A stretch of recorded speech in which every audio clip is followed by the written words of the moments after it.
किला धाम कहाँ पायब दोसर ठाम, दोसर पायब कोन ठाम। दुल्हा दुल्हन सीताराम जनकपुर में, एहन सुंदर मिथिला धाम कहाँ पायब दोसर ठाम, कहाँ पायब दोसर ठाम।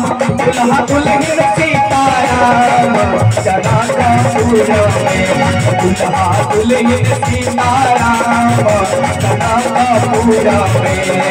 एहन सुंदर मिथिला धाम दोसर पायब कोन ठाम, दोसर पायब कोन ठाम।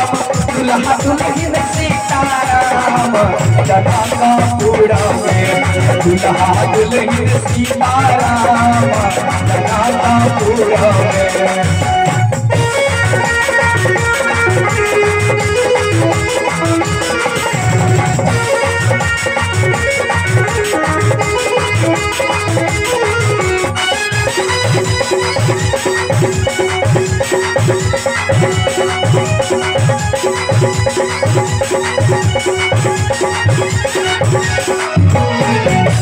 हम किया करबै केकरो आस, जखन मिथिला हमर बास।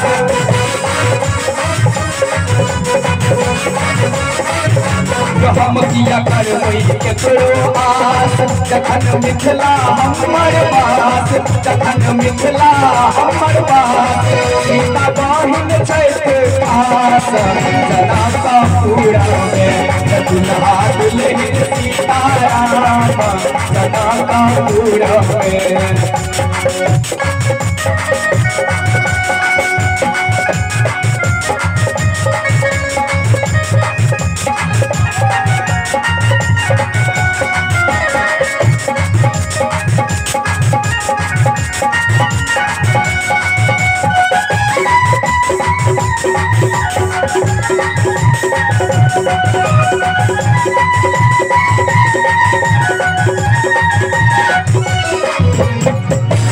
गंगा सागर स्नान हरबै जुगल रूप के ध्यान।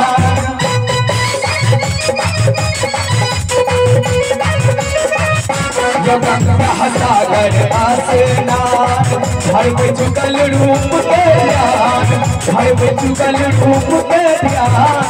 पढ़बै पोथी और बखान जनकपुर में, दुल्हा दुल्हन सीताराम जनकपुर में।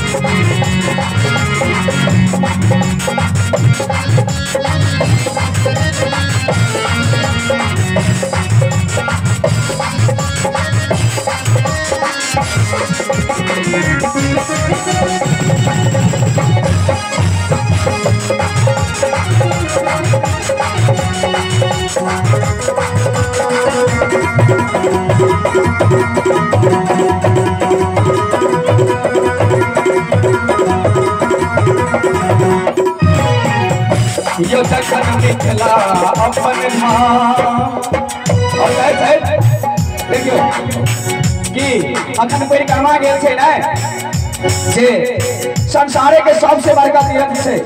15 दिन के लिए आधा मास परिक्रमा गेल छै ने, और कहै छै कि हमरा आगे जन्म जब मिथिला में भेल छै, ए माइट में भेल छै, त हम अहाँ एहि पावनि तिहार से जुड़ल रही।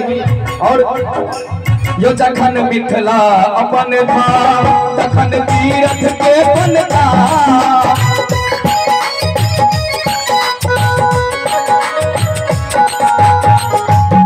यो जखन मिथिला अपन धाम, तखन तीर्थ के बनता, तखन तीर्थ के बनता। बन का पाहुन एला राम जनकपुर में, बन का पाहुन एला राम जनकपुर में। दुल्हा दुल्हन सीताराम